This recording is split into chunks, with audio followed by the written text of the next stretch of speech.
ದುಷ್ಟ ಬಿಡಾಲನನ್ನ ಸಂಹಾರ ಮಾಡಿದಾಗ ಆತ ಸಂಹಾರ ಆದ ತಕ್ಷಣ ಇನ್ನೊಬ್ಬ ರಾಕ್ಷಸ ಉತ್ಪತ್ತಿ ಆಗ್ತಾನ್ರಿ.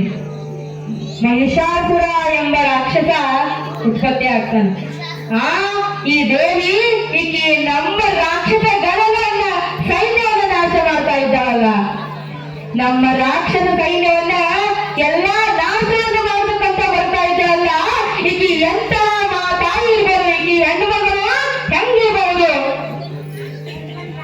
ಆಕೆಯ ರೂಪವನ್ನ, ಆಕೆಯ ಒಂದು ಶಕ್ತಿಯನ್ನ ಆಕೆಯ ಶಕ್ತಿಯನ್ನ, ಹೆಣ್ಣು ಮಗಳ ಶಕ್ತಿಯನ್ನ ನಾನು ನೋಡಬೇಕು. ಆಕೆಯೊಂದಿಗೆ ನಾವು ಯುದ್ಧವನ್ನು ಮಾಡಬೇಕು. ಆ ಹೆಣ್ಣು ಮಗಳ ಶಕ್ತಿಯನ್ನು ನಾವು ನೋಡಬೇಕು. ಹೆಂಗಿರ್ಬಹುದು? ಯಾರು ನಮ್ಮ ಶಿಕ್ಷಣ ಬಿಡಾಲ, ನಮ್ಮ ರಶಿಯಾಮ ರುದ್ರ ಇವರೆಲ್ಲರನ್ನ ನಾಶ ಮಾಡಿರ್ತಕ್ಕಂತಹ ಮಾತಾಯಿ ಆಕಿ ಹೆಂಗಿರ್ಬಹುದು? ಆಕಿ ರೂಪ, ಆಕಿ ರಜಾವತಾರ, ಆಕಿ ಯಾವ ವೇಷ, ಆಕಿ ಹೆಂಗಿರ್ಬಹುದು ಅಂತ ಯಾವ ಮಹಿಷ ಅಂದ್ರ ಈತನ ಜನನ ಎಮ್ಮೆಯ ಹೊಟ್ಟೆ ಒಳಗಾಗಿರ್ತೈತ್ರಿ.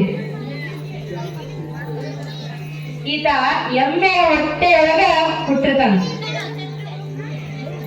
ಯಾವ ಎಮ್ಮೆಯ ಹೊಟ್ಟೆಯೊಳಗ ಹುಟ್ಟಿರ್ತಕ್ಕಂತಹ ಮಹಿಷಾಸುರ ಆ ತಾಯಿಯೊಂದಿಗೆ ಯುದ್ಧವನ್ನ ಮಾಡಕ ಬರ್ತಾನ. ಯಾವ ರಥದ ಮೇಲೆ ಕುಳಿತುಕೊಂಡು, ರಥ ಆತ ಏನು ಚಲಿಸ್ತಿರ್ತಾನಲ್ಲ, ಆ ರಥದ ಮೇಲೆ ಕುಳಿತುಕೊಂಡು ಆ ಮಹಾತಾಯಿಯೊಂದಿಗೆ ಗಲಭಲವಾದ ಯುದ್ಧವನ್ನ ಮಾಡ್ತಾನ. ಆಗ ಏನಾಗ್ತೈತಿ?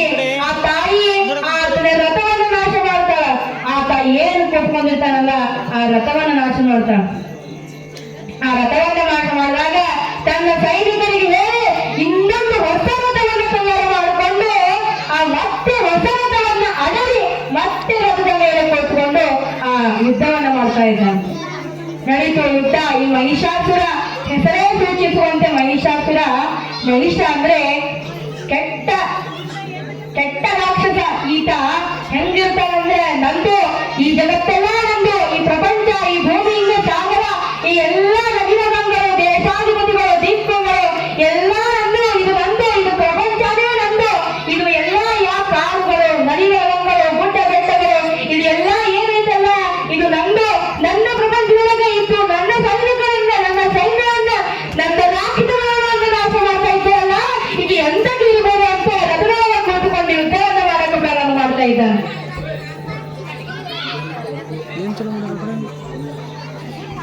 ಆ ರಥ